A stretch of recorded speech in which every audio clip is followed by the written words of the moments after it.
Have you ever had one of those days where everything looks fine on the outside, but deep down, something just feels off?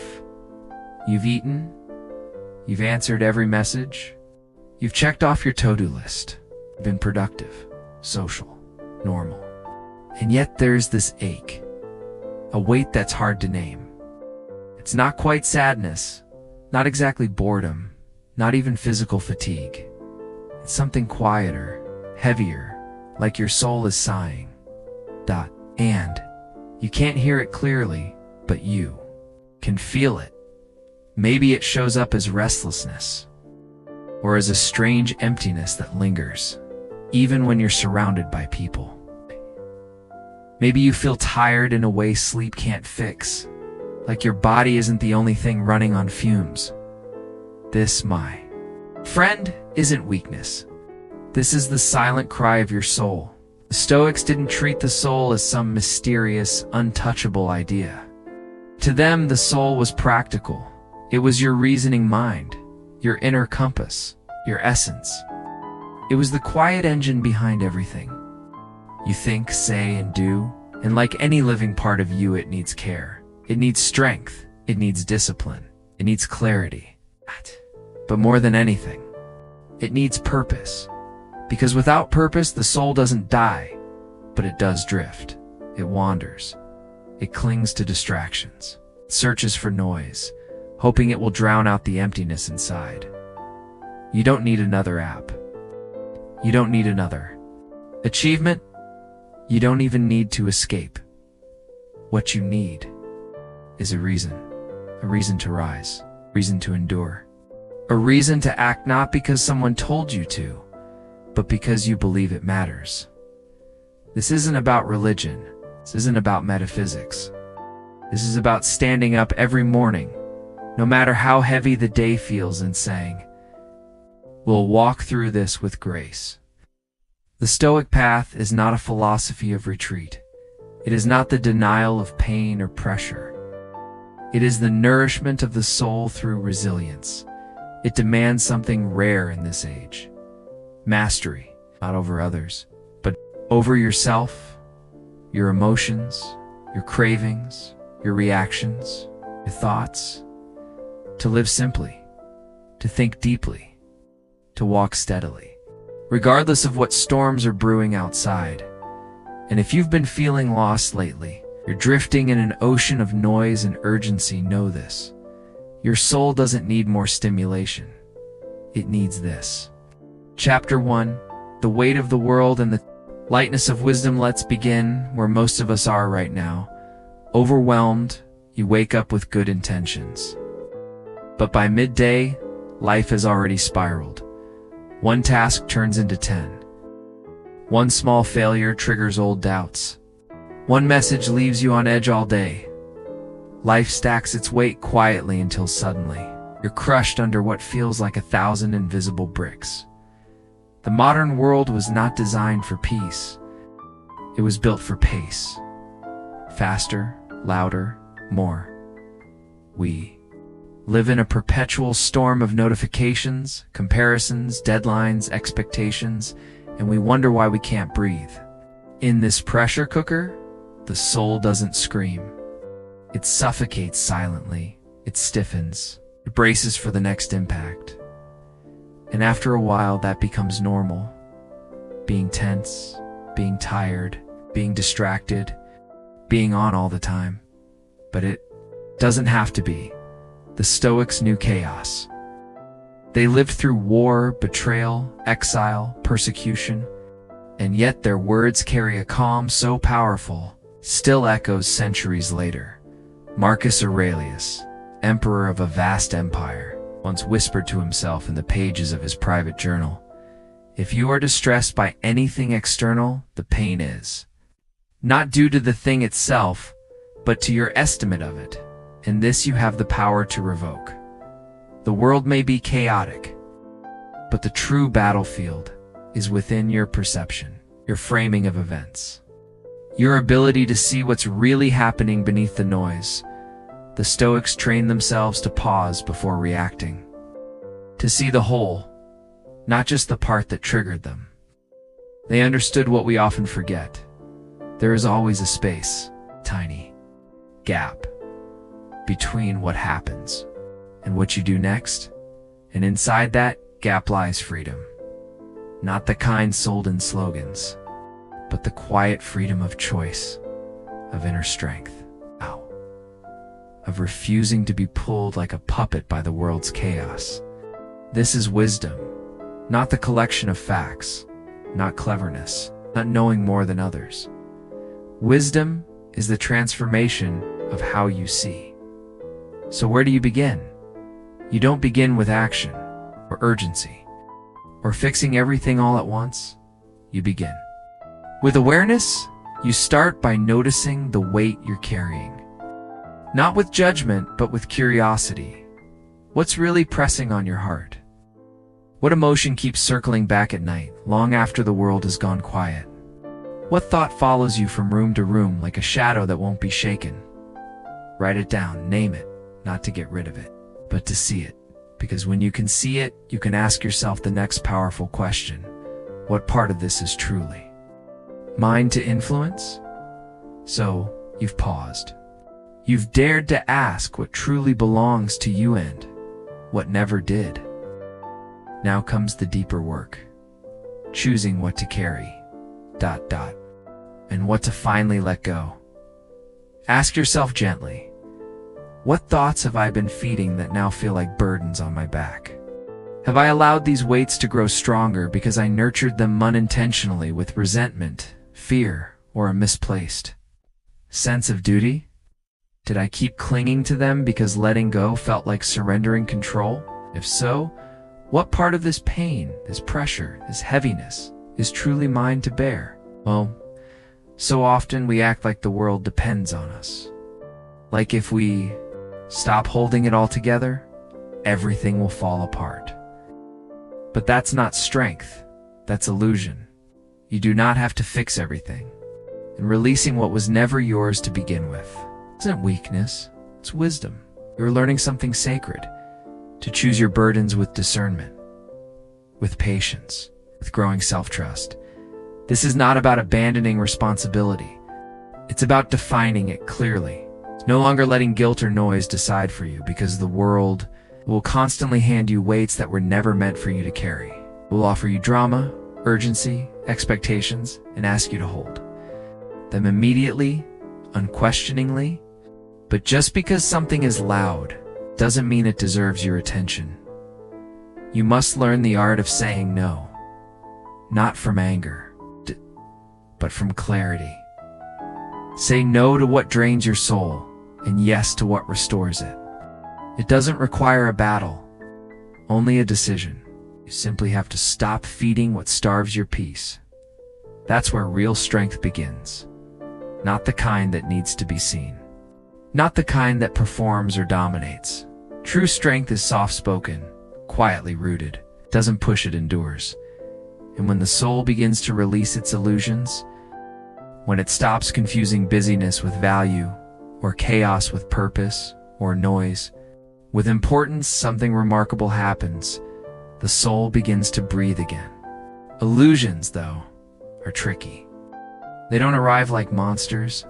They arrive dressed as responsibility, as ambition, as urgency. They whisper things like you should and you must, till one day you're carrying an entire life that doesn't even feel like your own. But here's the truth. Not every responsibility is yours. Not every effort is noble. Not every mountain is meant for you to climb.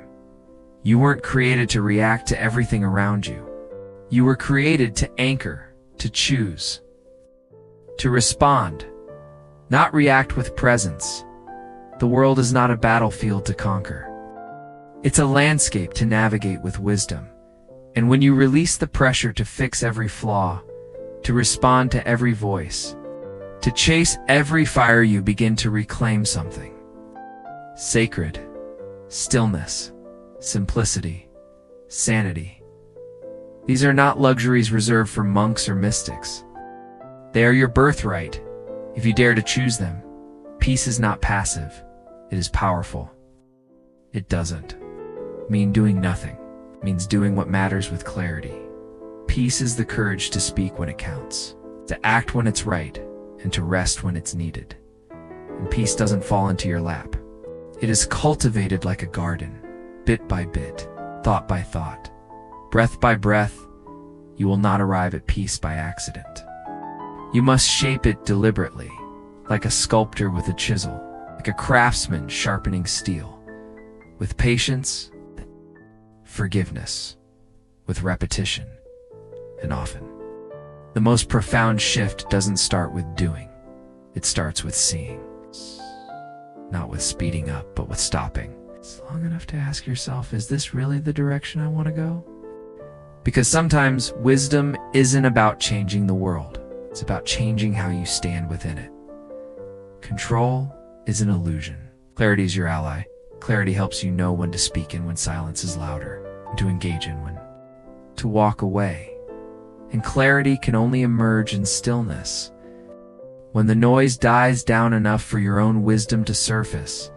Yes, it's been there all along, waiting quietly beneath the chaos, waiting to remind you, you are not here to fix everything.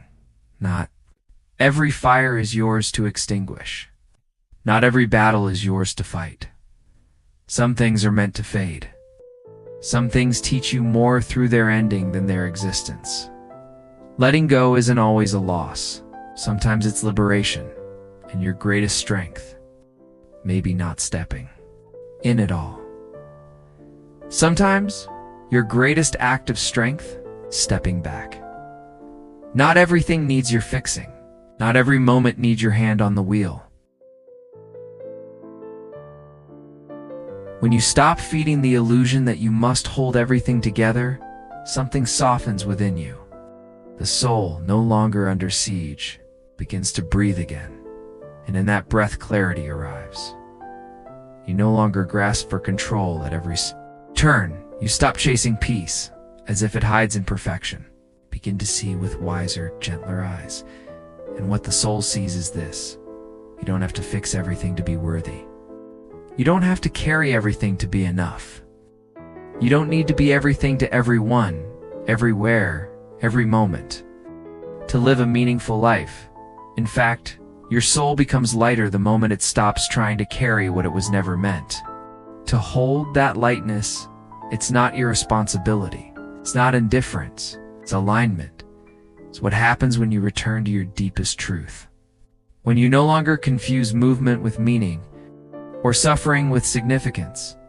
It's the grace of recognizing that you are not the storm you're caught in.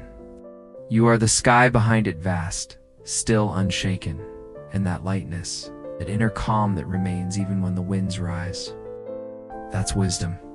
Not the kind that needs applause, but the quiet knowing of your place in the chaos. You don't have to stop the waves. You just have to remain rooted. That calm, ... it's not fragile. It doesn't crumble when plans shift, or when someone speaks harshly, or when a door closes in your face. It's the strength of showing up even when you're tired, even when no one notices, even when you're misunderstood, and doing so with a heart at peace. It's the courage to let go of what no longer serves your growth, to bless what leaves, to trust what's missing, to give your energy only to what expands your inner wholeness, and in that sacred space, your soul can finally rest. It exhales after years of holding its breath. And from that rest it rises, not frantically, not scattered or stretched too thin, but whole and awake, not chasing control, but anchored in truth. From that grounded wholeness, you begin to move through the world differently, the presence that doesn't demand attention, but radiates peace. Not because the world has changed, but because you have. You've come back to yourself. You've remembered what truly matters. And that remembrance becomes your rhythm, your compass, your quiet revolution. We live in a world that worships noise, where volume is mistaken for value, where loud opinions dominate conversations, and silence is mistaken for weakness. We are told to reply instantly, post constantly, speak up endlessly, or risk being left behind. But the Stoics, they found their strength not in the noise, but in the pause. Not in overpowering arguments, but in mastering their own reactions. Not in passivity, but in the powerful restraint of silence. Seneca wrote, "It is a great thing to know thee. Season for speech and the season for silence." That one distinction can change your life, because silence is not emptiness.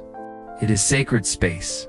It is the space where clarity takes root, where the dust settles, where the fog clears.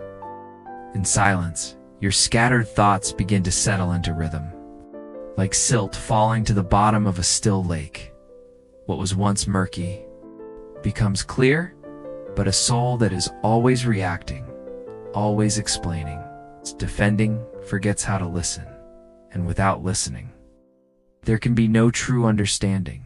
And without understanding, there is no wisdom. Silence is not the absence of communication. It is the soil where meaningful words are born. It is the breath before the sentence. The space where intention is shaped. From the soil of silence, strength grows. And in that stillness, something rare begins to form. Restraint before the word, before the action. There is always a moment, a space. And that space holds immense power, if we allow it to. Think back to your last argument, your last emotional trigger, the last time you snapped, or typed a message too fast, to hit send too soon. What might have shifted if you had paused?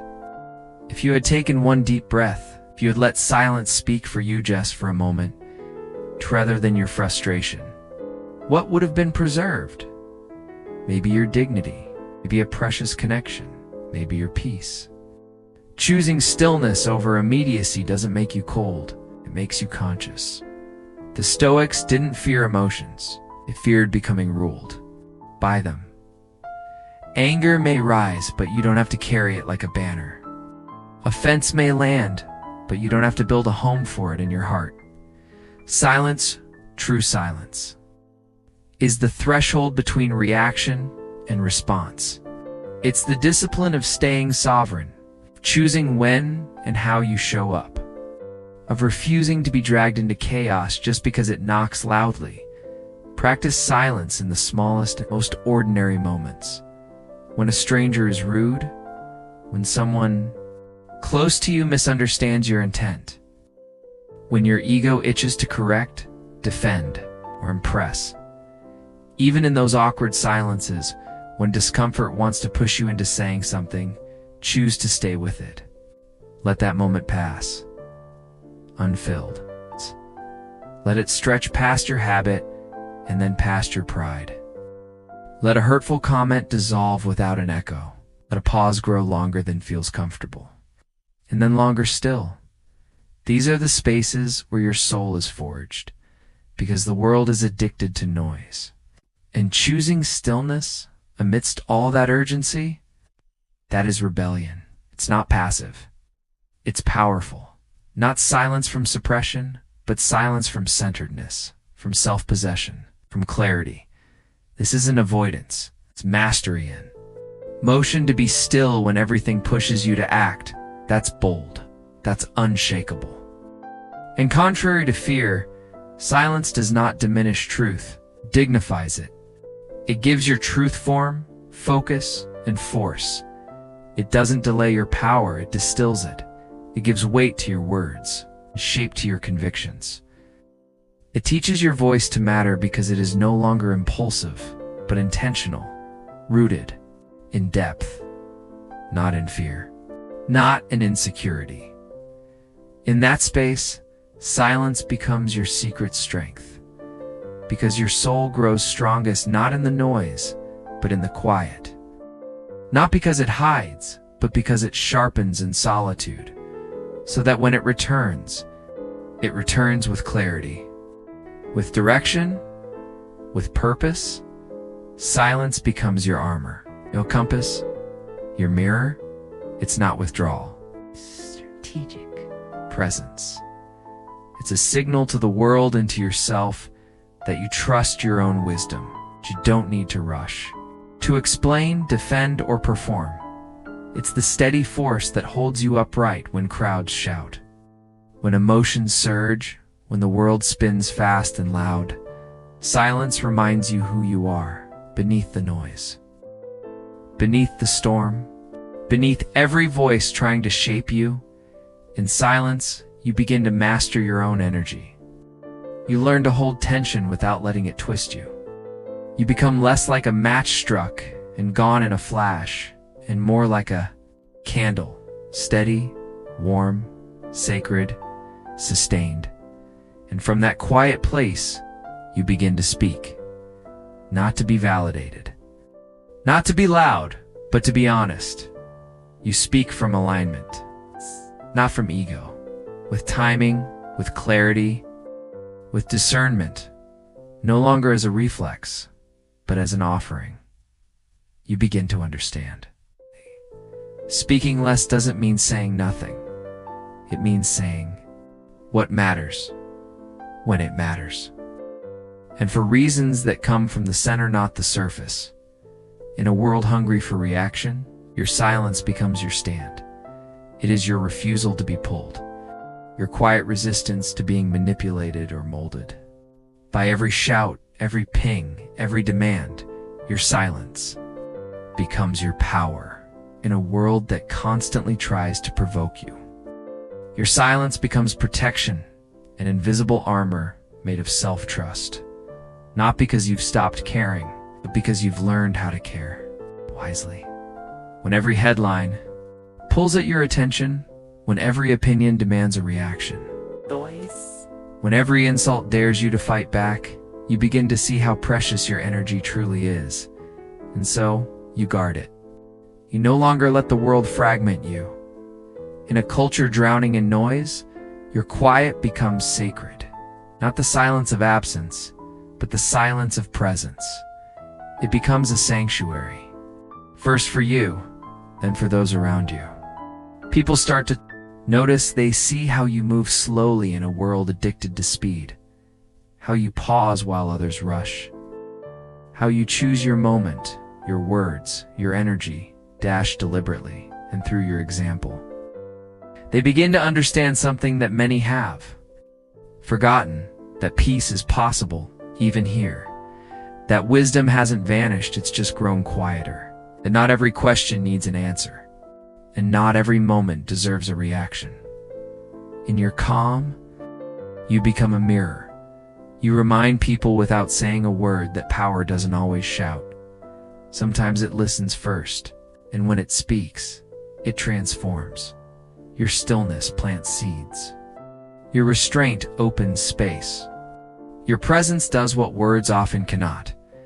And while they may not always remember what you said, they'll remember how they felt around you, because of your steadiness, your discernment, your discipline. That is where the soul shines brightest.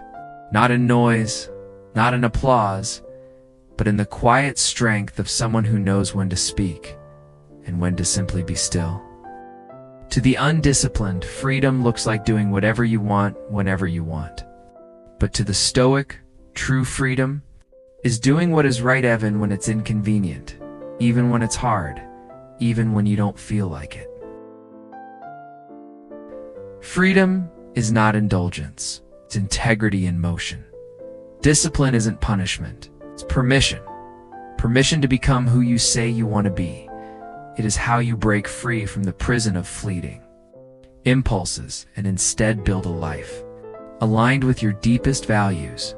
Epictetus, once a slave and later a great philosopher, said it clearly: "No man is free who is not master of himself."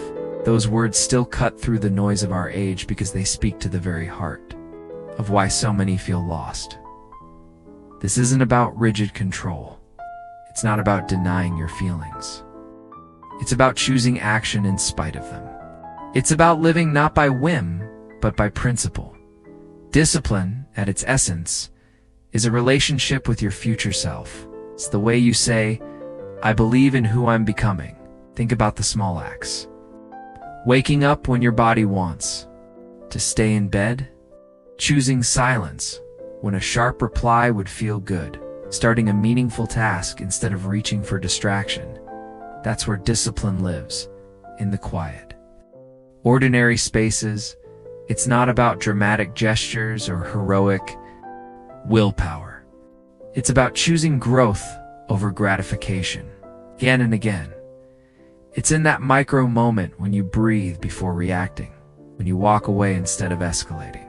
You take responsibility, even when blame would be easier. Each of these moments is a vote for your highest self, and each vote lays a brick. A strong, steady brick in the foundation of a life you're proud to call your own. This is how character is built, not in grand declarations, but in silent, consistent choices. And what does that build? Power, but not the kind that dominates. The kind that steers, that holds, that endures. Discipline is the quiet kind of power, the kind that doesn't chase control. It embodies it. It isn't about force, it's about consistency. And it doesn't shine under spotlights. It grows in repetition, in presence, in promise, in becoming who you said you'd be, especially on the days when it would be easier not to. Discipline isn't forged in the spotlight. It's shaped in the quiet moments, the unseen choices, the promises you keep especially when no one is watching.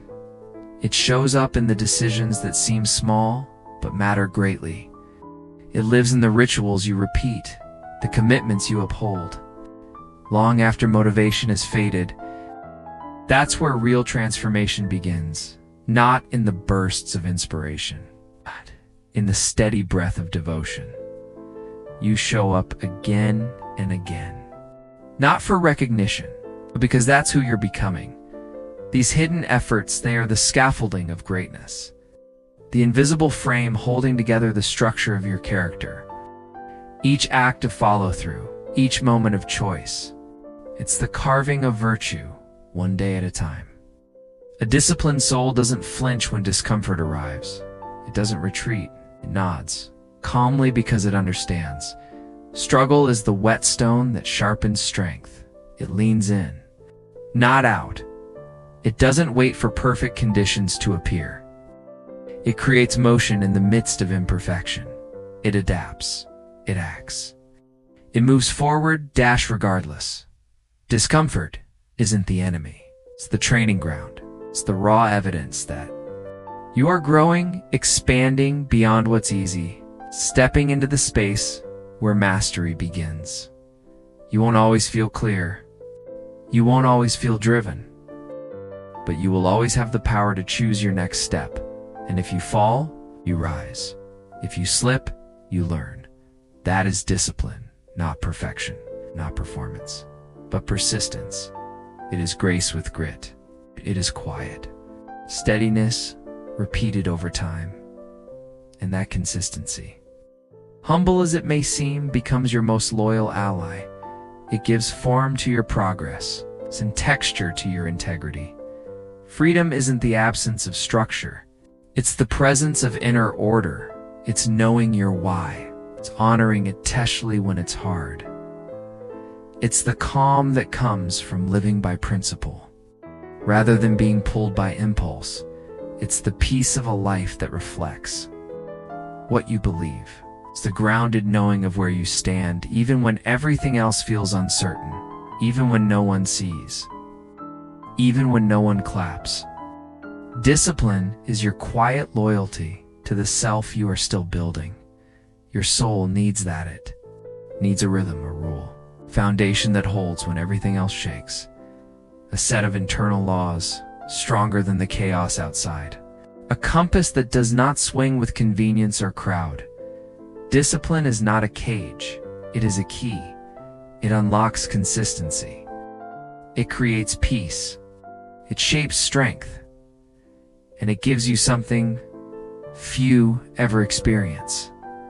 The quiet, enduring pride of becoming who you promised yourself you'd be, not for applause, not for perfection, but for the sacred reason that it matters to you. Because deep down you know this is the life your soul longs to live.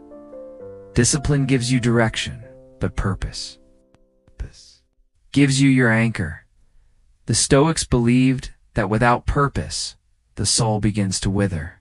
That when life has no direction, the winds of emotion, opinion, and circumstance will toss you around until you forget who you are.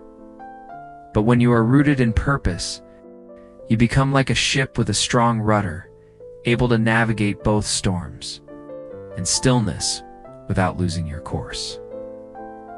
Purpose doesn't have to be something massive. You don't need to chase it across countries or careers. It begins here, right now, with a simple question. What is mine to do?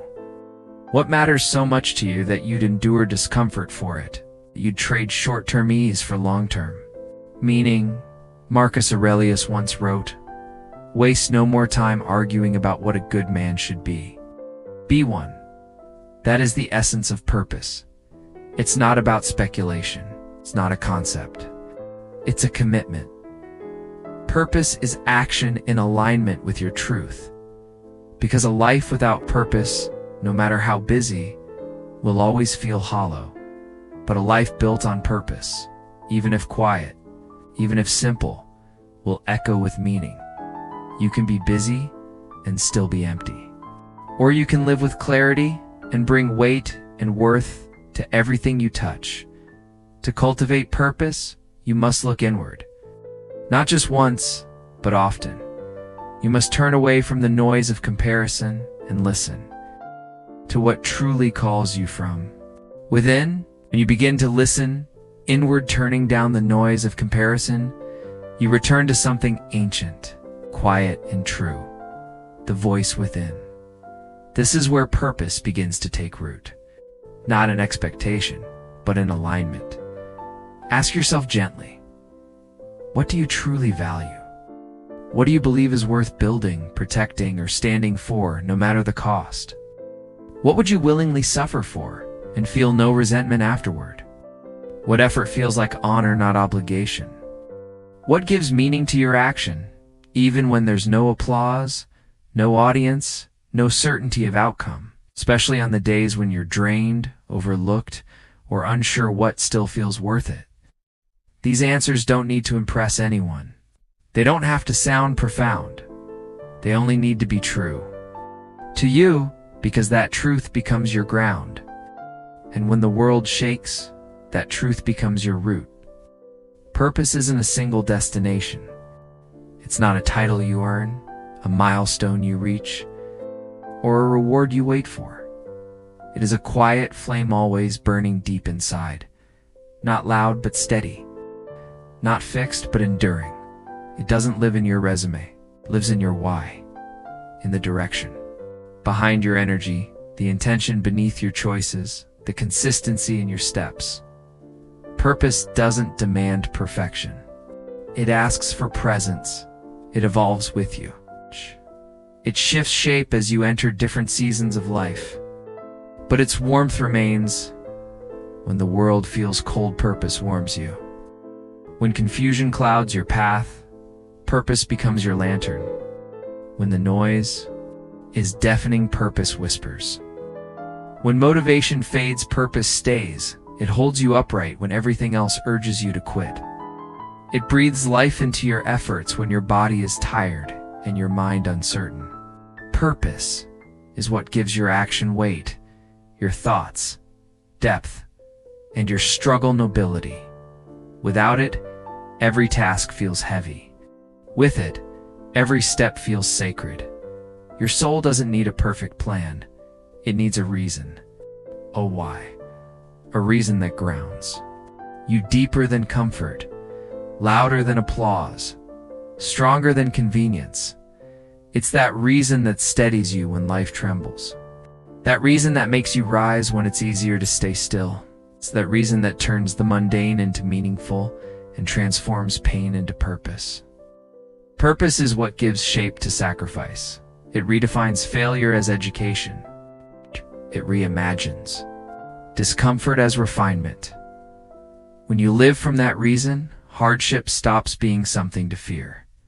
You start seeing it not as a detour, but as part of the design. Setbacks lose their sting. They become sharpening tools. You stop asking, why me? And start asking, what's this teaching me? You stop measuring your worth by what you achieve. Start recognizing it through what you endure. Especially for something greater than yourself. Purpose doesn't erase struggle, but it redeems it. It gives suffering a frame. It turns delay into discipline. It transforms pain into preparation. Like a golden thread, it weaves together every loose strand, pulling connection from chaos, odor from overwhelm.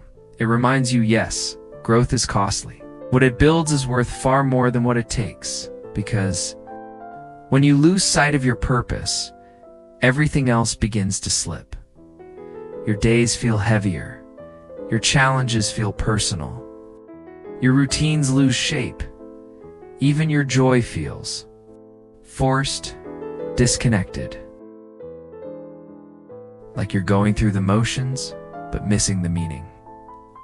Without purpose, effort turns mechanical. Motivation fades. Clarity disappears. And you're left wondering, why am I doing any of this? When purpose fades from view, when your inner compass is clouded, everything begins to feel heavier. Small irritations swell into frustration. You find yourself more reactive, more scattered. You seek distraction, not direction. The mind races, the body wears down, and deep inside, the soul begins to whisper, "This is not it." That whisper is gentle, but insistent. It doesn't scold. It invites. It reminds you of a deeper truth that perhaps you've neglected in the noise. But the moment you remember even just a glimpse, even just a faint outline of your purpose, something shifts. You breathe differently. You stand a little taller. You begin to see your struggles not as punishments, but as pathways. The same problems no longer look as sharp. The same tasks no longer feel as heavy. The same day holds a sense of quiet direction.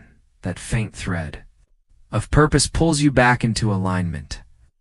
Even your mistakes begin to feel different. Instead of haunting you, they start to teach you. They become part of your design, not defects in your identity. Part of the blueprint. It's part of the becoming. The world will still try to pull you off course. But when you're anchored in purpose, you're not easily moved. You know what you're here for. And that knowing becomes a kind of invisible armor. Not one that makes you hard or closed, but one that makes you steady. Purpose doesn't need to shout. It steadies. Doesn't need to impress. It anchors. It allows you to act without applause, to serve without seeking credit, to endure without constant explanation. It keeps you loyal to something unseen, but deeply real. The version of you that is rising, not just surviving, but maturing through every storm. When you're in the thick of confusion, your soul doesn't crave more answers. It doesn't need more information or data, because data won't give you peace. Clarity won't come from quantity. Your soul needs purpose. A tether. A light. A reason to keep walking, especially when the road feels uncertain and your strength feels spent. You don't need a step-by-step map. You need a compass, a direction of the heart, a steady conviction that says, this is the way. Even when everything in you wants to stop, purpose gives your stride resilience, your silence, patience, your suffering meaning. It teaches you the sacred art of continuing, not because it's easy, but because it's true. It turns routine into ritual, ordinary tasks into expressions of significance. Even your waiting becomes sacred. Even your pain becomes part of the story.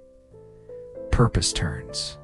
Wandering into pilgrimage, waiting into preparation, and hardship into the raw material of strength. It gives weight to your gifts, endurance to your energy, harmony to your chaos. It doesn't erase the noise of life. It arranges it into a melody of meaning, And that is why your soul needs purpose. Not someday. Not when things finally calm down.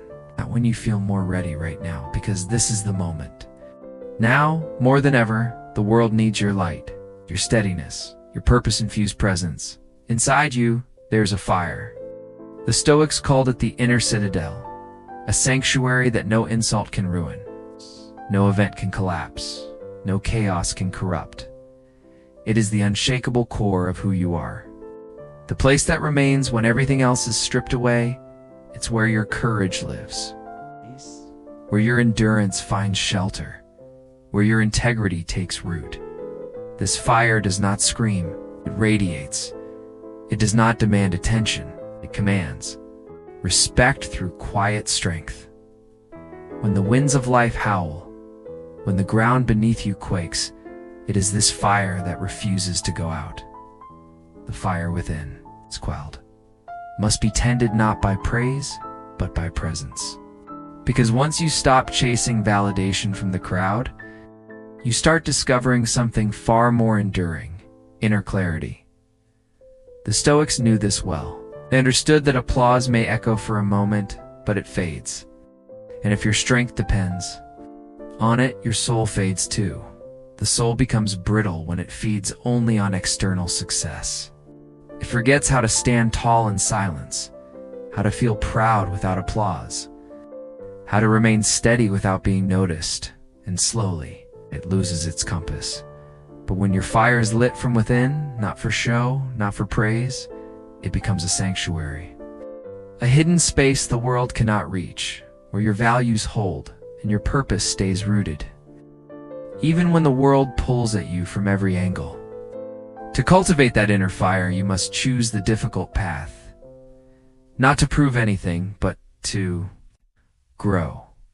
You must walk willingly into discomfort, not because you enjoy the pain, because you've come to understand. On the other side of discomfort lies strength. You choose values over validation. It's effort over ease, principle over popularity. It means setting boundaries that may disappoint others, but protect your soul. It means rising early when your body begs for rest, speaking truth when silence would be easier, choosing focus when distraction feels delicious, and walking through discomfort with eyes wide open, not numbing it, not running from it, but meeting it with full presence. Because somewhere inside that discomfort, there's a lesson meant only for you. You must embrace failure. It's not as proof that you are inadequate, but as the very furnace where your resilience is being forged. You must do what is right, not just when it's convenient, but especially when it's not, especially when no one is watching, especially when your heart is tired and the reward feels far away. This is how the soul becomes a fortress, not a facade. It doesn't need to perform. It doesn't need applause. It doesn't crave visibility. It only needs to remain true, consistent, faithful, grounded, quiet in strength, and loud only in conviction. Don't wait to feel brave. Act while trembling. Courage isn't the absence of fear. It's the choice to move through it, even when your knees shake, even when doubt screams louder than confidence. Don't wait to feel whole. Act with integrity even while healing. You don't have to be perfect to be purposeful. Your scars don't disqualify you. They qualify you with wisdom no untouched soul could ever possess. And don't wait for someone to save you. Live like your life matters, because it does. Every choice you make, every yes to growth, every no to comfort, is an investment in who you are becoming. Every time you rise with truth instead of running with the crowd, every time you sacrifice ease for meaning, every time you choose courage over convenience, you add another brick to your inner citadel. You strengthen your foundation. You refine the voice of your conscience, become your own sanctuary, a soul that cannot be shaken by praise nor broken by criticism, a fire that burns not to impress, but to illuminate, not to stand above others, but to rise above your former self, above the doubt, above the noise, above the habits that once ruled you. This fire doesn't roar. It glows quietly, faithfully. It lives in the way you show up, the way you speak with clarity, and the way you hold your center when life pulls at your edges. It shows in the way you pause before reacting, the way you return again and again. What is right, even after you've drifted? It's not about perfection. It's about persistence. The fire within lives in your daily decisions. It's in your private choices, in your unwavering return to what truly matters. And that is how a soul becomes untouchable. And so, the fire you've lit within that quiet, steady flame becomes the place where your real strength resides, not in applause, but in the invisible things, in your ability to endure what others walk away from, in the quiet courage it takes to keep your heart open in a world that insists on closing down, in your consistency, your compassion, your boundaries. It shows itself in how you say no with peace and yes with presence, in how you rise after falling, return after drifting, and recommit even after losing your way. It lives in your decision to keep going when quitting feels easier, in your willingness to forgive yourself and begin again, in the humility to start over and the faith to believe it still matters. It's there in the quiet way you carry the weight of unseen effort and still choose to walk tall. Feed that fire with truth. Guard it with discernment. Live from it with a grounded kind of conviction. Remind yourself often this flame is yours to tend. No one else can do it for you. Don't let it fade from neglect. Don't wait for someone to reignite it. Fan it with action, with discipline, with self-respect. Water it with stillness. Shelter it in prayer. Let it grow wild inside of you, calm, radiant, and real, because your soul doesn't need this fire to burn others.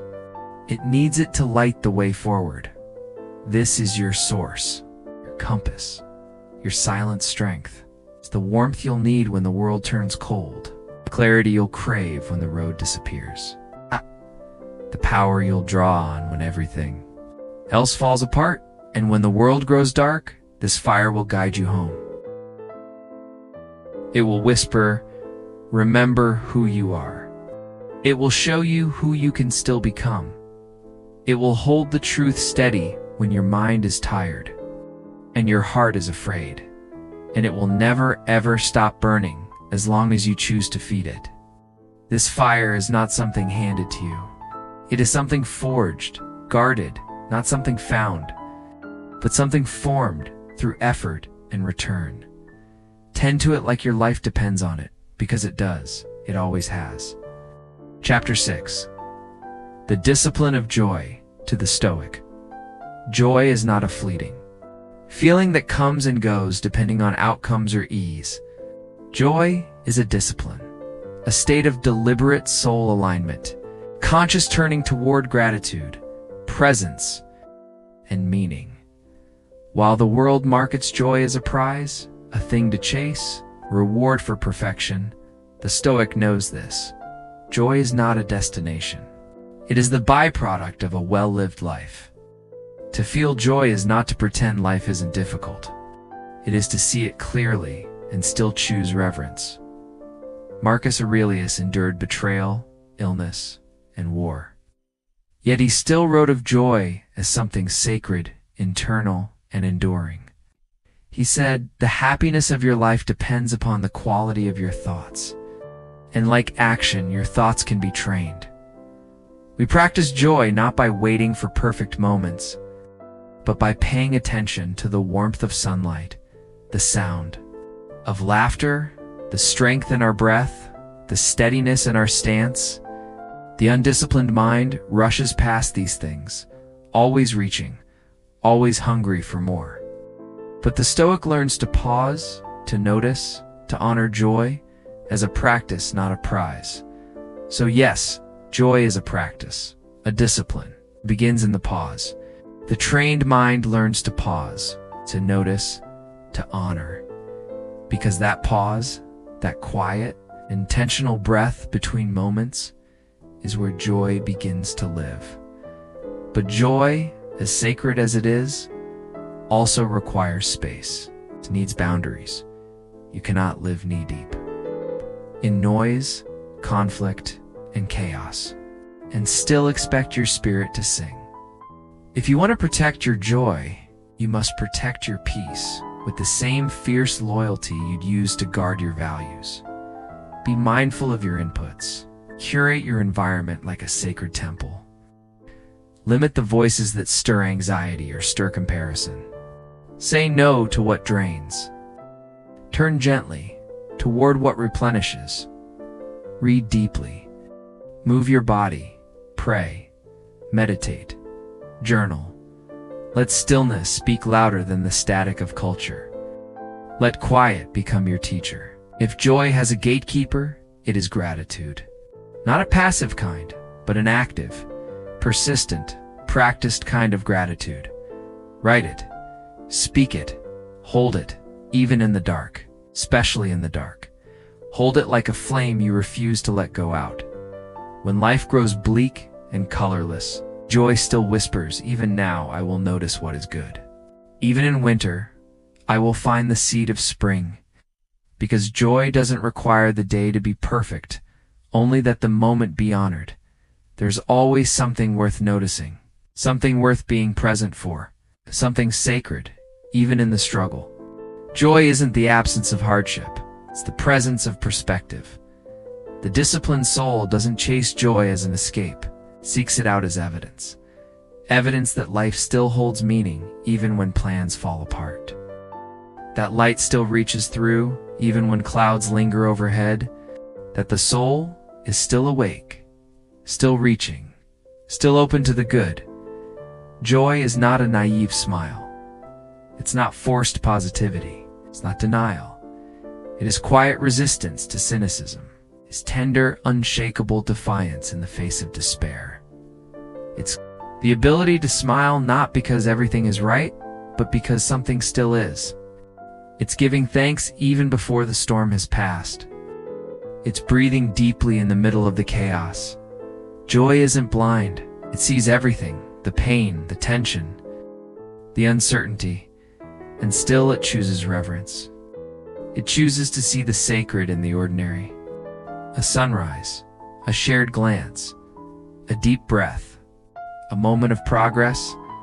Joy isn't the prize of a perfect life. It's the reward of a present one. And presence cultivated through silence and gratitude becomes a quiet kind of power. Because in choosing joy, you take back your attention from what drains you and offer it to what deepens you. Even in a heavy world, joy is a rebellion worth choosing. Not because it fixes everything, but because it changes how you carry everything. It shifts your posture, steadies your gaze, and gently reminds you you cannot always choose your circumstances, but you can always choose how you carry your soul through them. That is joy, not ease, but endurance crowned with reverence. Chapter 7. The Courage to be Misunderstood. Perhaps one of the greatest tests of your soul is this: to speak with sincerity, to live with integrity, and still be misunderstood. You walk your truth, you act with intention, but still they question, they doubt, they leave. And yet the Stoics would say, this is where your strength must rise. You are not here to be liked. You are here to be whole. You are not here to bend for applause. You are here to stand for what is right, for what is true, even when it's uncomfortable, even when it costs you company. And that means sometimes you won't be seen clearly. They will misread your silence. They'll question your boundaries. They'll call your peace detachment, your discipline, coldness. They'll invent stories around your choices. They'll mistake your restraint for rejection. They'll project their fears onto your stillness. But you must remember, their perception is not your responsibility. Their misunderstanding is not your burden to carry. They might not understand you. They might even misjudge you. But as we saw earlier, your truth doesn't need to be validated to be relit. Simply needs to be lived, Marcus Aurelius reminded himself. You have power over your mind, not outside events. Realize this, and you will find strength. That includes other people's opinions. That includes their approval, their misunderstanding, and their projections. Their version of you is not you. You are not obligated to perform for the comfort of others. You are not required to twist your soul into shapes just to make someone else more at ease. There is a deep freedom in letting go of the need to be understood by those who are unwilling or unable to truly see you. The courage to be misunderstood is the courage to stay grounded while others rush to assumptions. It's allowing someone to leave without chasing them, letting them disagree, without feeling the urge to explain, remaining silent. When provoked, holding your truth, even when it trembles inside you. It's the quiet decision to protect your integrity more than your image. And that isn't arrogance, it's spiritual maturity, strength without spectacle. It's power that does not rely on being seen. Not every misunderstanding requires correction. Not every criticism is worthy of your energy. Let your life speak for itself. Let your character echo louder than your explanations. Let your steadiness be the answer to their confusion. Sometimes your silence is your testimony. Sometimes your refusal to argue is your strength. You will be misreadified by those attached to their own narratives. Do not shrink yourself to adjust their lens. Do not contort your spirit to ease their discomfort. Being misunderstood is not a sign you're on the wrong path. More often, it means you're evolving, becoming more rooted, more aligned, more whole. An alignment, rarely popular, but always powerful. It doesn't shout, it stands. It doesn't beg to be seen. It honors itself in private. Your soul needs this kind of courage, not to gain favor, but to stay on your path when it's lonely. To remain true to your values, even when comfort is the cost. To look into the mirror and know, I stayed loyal to myself. That is fire-tested strength. The kind of strength that knows peace is more valuable than popularity, and authenticity is worth the price of being misread. And in time, the ones who are meant to walk with you will see you clearly, not because you fought to be understood, but because you had the courage to be real. Chapter 8. The beauty of restraint in a world that glorifies excess, more volume, more speed, more attention. The Stoic sees virtue in less, in silence, in slowness, holding back when the ego wants to charge forward. Restraint is not weakness. It is the signature of maturity. It is the conscious choice to direct your energy.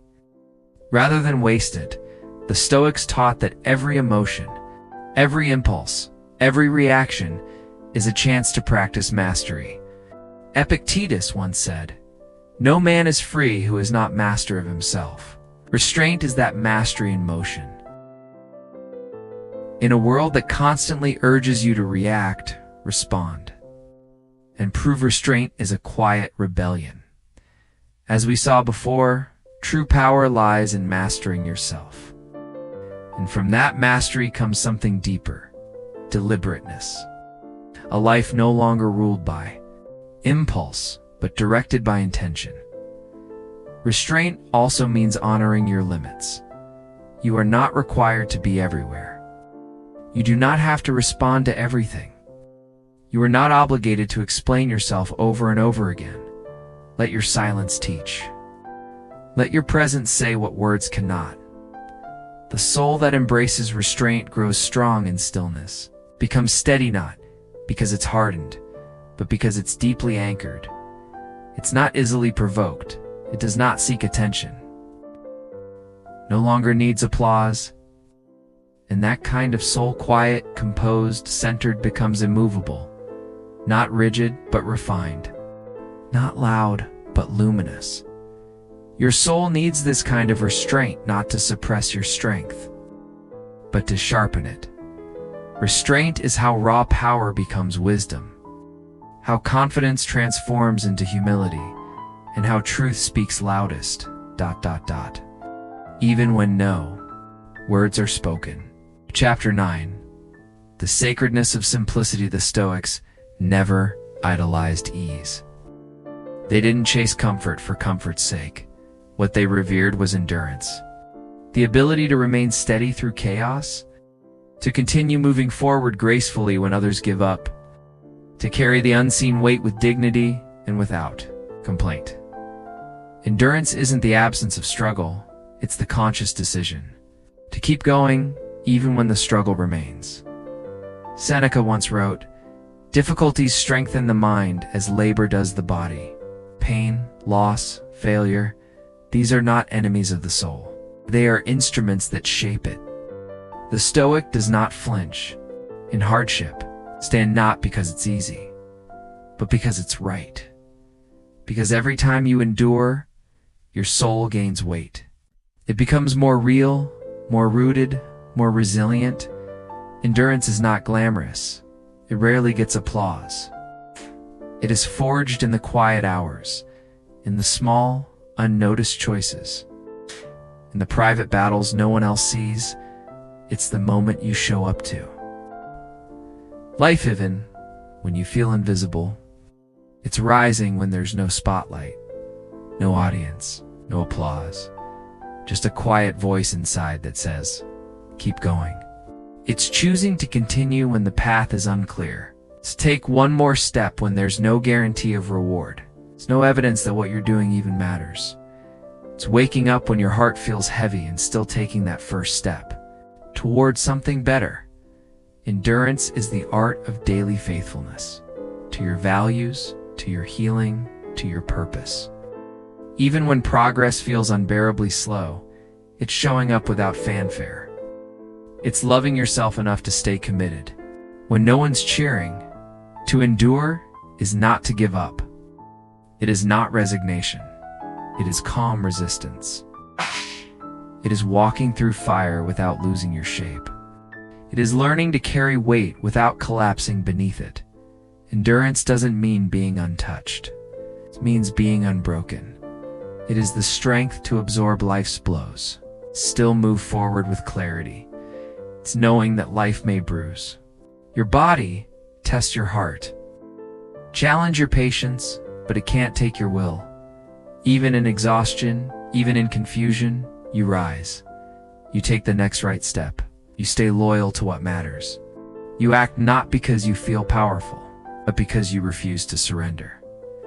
Endurance is the evidence that your spirit does not bow to what is easy.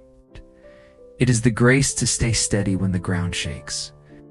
It is the quiet strength to remain when everything tempts you to run. Your soul needs endurance. Not because life is cruel, but because your purpose is sacred. You weren't born to coast. We're born to carry light into dark places, to keep walking when others sit down, to hold hope when it would be easier to let it go. You've come this far because you endured, not because it was easy, not because the path was smooth, but because your soul refused to abandon itself in the storm. You were not here to burn out. You were here to outlast what was meant to break you.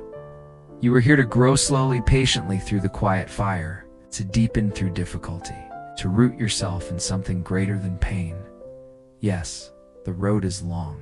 Yes, the resistance is real, but so is the reward and the fruit of endurance. It is a soul that knows its own strength, not because it shouted, but because it stayed, because it kept loving even when it felt unloved, because it kept trusting even when the path was clouded in fog, because it did not abandon its own truth in the dark, because it understood becoming is not instant, is incremental, and victory, often invisible, till the journey is done, but still you walked on, still you rose, still you believed. Chapter 10. The stillness that changes everything. Stillness is not a retreat from life. It is the center of a life lived well. The Stoics never preached escape. They preached composure, the courage to face life with open eyes and a steady heart. Stillness is not inactivity, it is awakened presence. It's what allows wisdom to rise from beneath the noise. What sharpens your vision when everything feels blurred. What matures courage not in firestorms, but in silence. We often mistake motion for meaning. We rush, we react, we reach, and in doing so, we exhaust ourselves. But the Stoic understands, you don't always need more movement. You need more meaning. And meaning is born in stillness. Stillness is when you stop running from your own thoughts. It's when you sit with your emotions without trying to fix them. It's when you let the moment exist without rushing toward the next. You anchor yourself in the now. Not because now is perfect, but because now is all you truly have. In stillness, you hear the whisper beneath the noise. Sense the wisdom that doesn't shout. You touch the truth that doesn't tremble. It's where the fog clears and your next step appears. Not because you forced it, but because you waited long enough to see it. A still soul isn't disengaged.